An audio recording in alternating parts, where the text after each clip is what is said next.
இன்னைக்கு நாம Amazon KDPக்காக எப்படி புக் கவர் எப்படி கிரியேட் பண்றது அப்படின்னு சொல்லிட்டு பார்க்கலாம். Step 1 Amazon KDP cover calculator அப்படின்னு சொல்லிட்டு நான் டைப் பண்ணிக்கிறேன்.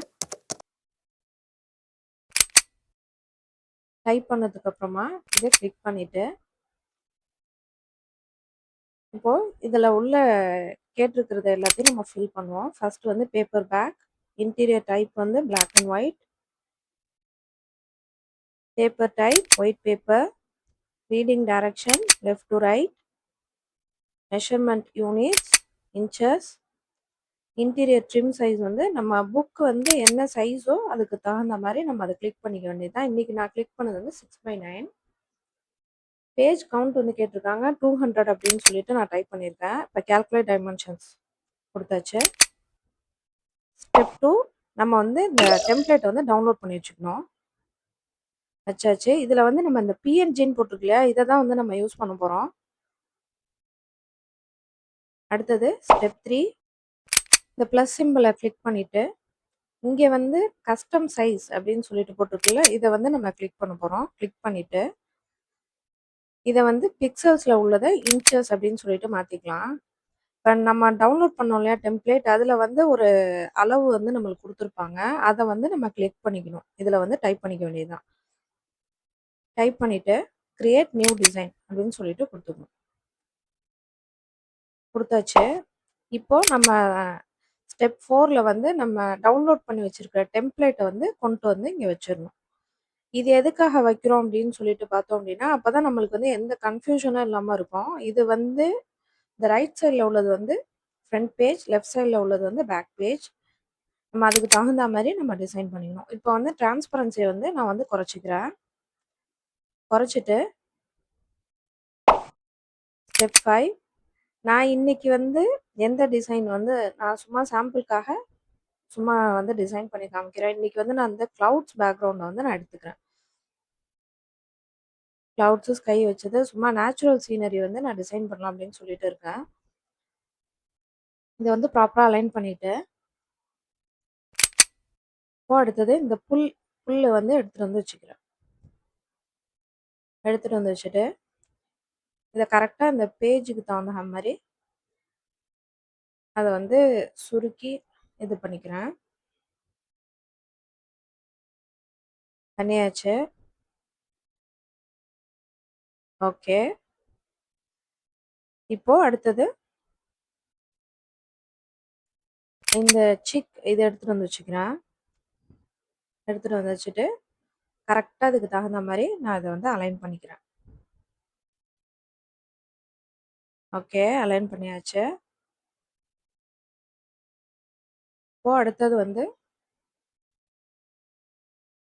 இந்த எலமெண்ட்ஸ்குள்ளே போயிட்டு என்ன வேணும் அப்படின்னு சொல்லிட்டு டைப் பண்ணிக்கலாம். இப்போ வந்து ஒரு ட்ரீ வந்து நான் வைக்கலான்னு சொல்லிட்டு நினைக்கிறேன். ட்ரீன்னு சொல்லிட்டு டைப் பண்ணிவிட்டு இதில் வந்து கரெக்டாக வந்து இதில் எது ஃப்ரீயாக இருக்கோ அதை மட்டும் பார்த்துக்கலாம். நம்ம ப்ரோ வெர்ஷனுக்குள்ளது தான் நிறையா இருக்குது. ஸோ இது வந்து ஃப்ரீயாக இருக்குது. இதை வந்து நம்ம வச்சுக்கலாம். இதை வச்சுட்டு இதையும் நம்ம கரெக்டாக அலைன் பண்ணிக்கலாம்.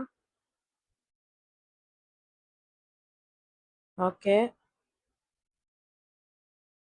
சரி. இப்போ அடுத்தது வந்து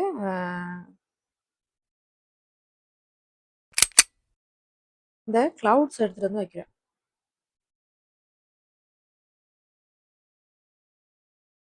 இந்த கிளவுட்ஸையும் கரெக்டாக வந்து நம்ம அலைன் பண்ணிவிட்டு இதை வந்து 2 தடவை வந்து டூப்ளிகேட் பண்ணிக்கலாம்.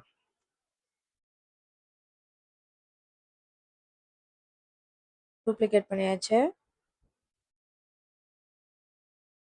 இது இந்த சைடு, அப்புறம் இது வந்து இந்த சைடு. இது வந்து பேக் பேஜுக்கான டிசைன் இது.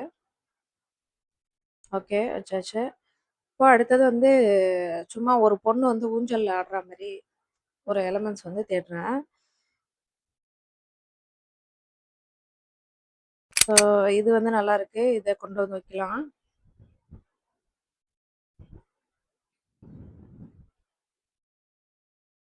ஓகே, இதை வச்சாச்சு.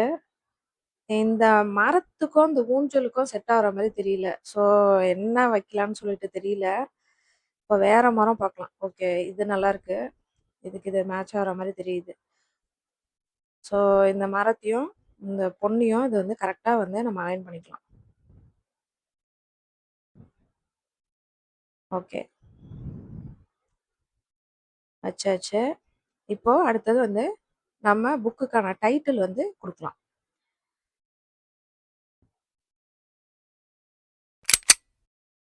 டைட்டில் கொடுக்கறதுக்கு டெக்ஸ்ட் பாக்ஸை வந்து கிளிக் பண்ணிவிட்டு எடுத்துகிட்டு போய் கரெக்டாக வச்சுட்டு இப்போ இந்த இதை எல்லாத்தையும் ஃபுல்லாக எரேஸ் பண்ணிவிட்டு மை நோட் புக் அப்படின்னு சொல்லிட்டு நான் டைப் பண்ணிக்கிறேன். டைப் பண்ணியாச்சு. இப்போ இதை வந்து நான் வேற ஃபாண்ட்ல வந்து மாற்றிக்கிறேன். ஓகே, இந்த ஃபாண்ட் வந்து நல்லா இருக்கு. இது வந்து சைஸ் ரொம்ப சின்னதாக இருக்கு. ஸோ இதை வந்து நம்ம பெருசு பண்ணிக்கலாம். கரெக்டாக அலைன் பண்ணிட்டு பெருசாக்கிட்டு இன்னும் கொஞ்சம் ப்ராப்பராக நம்ம எடுத்துகிட்டு போய் வச்சிடலாம். வச்சாச்சு. ஸோ ஸ்டெப் 6 இதை வந்து நம்ம டவுன்லோட் பண்ண போகிறோம். ஷேருங்கிற பட்டன் இருக்குல்லையா, அதை கிளிக் பண்ணிவிட்டு டவுன்லோட் அப்படிங்கிற ஆப்ஷனை கிளிக் பண்ணிவிட்டு இது வந்து பிடிஎஃப் பிரிண்ட் அப்படின்னு சொல்லிட்டு 2 இருக்கும் பிடிஎஃப்ல. பிடிஎஃப் பிரிண்ட் வந்து நீங்கள் கிளிக் பண்ணிக்கோங்க. அடுத்தது டவுன்லோட் கொடுத்தாச்சு. இந்த வீடியோ உங்களுக்கு யூஸ்ஃபுல்லாக இருந்துச்சுன்னா இந்த சேனலுக்கு சப்ஸ்கிரைப் பண்ணிவிட்டு இந்த வீடியோக்கு ஒரு லைக் பண்ணுங்கள். இது யாருக்கு யூஸ்ஃபுல்லாக இருக்கும்னு நினைக்கிறீங்களோ அவங்களுக்கு இதை ஷேர் பண்ணுங்கள்.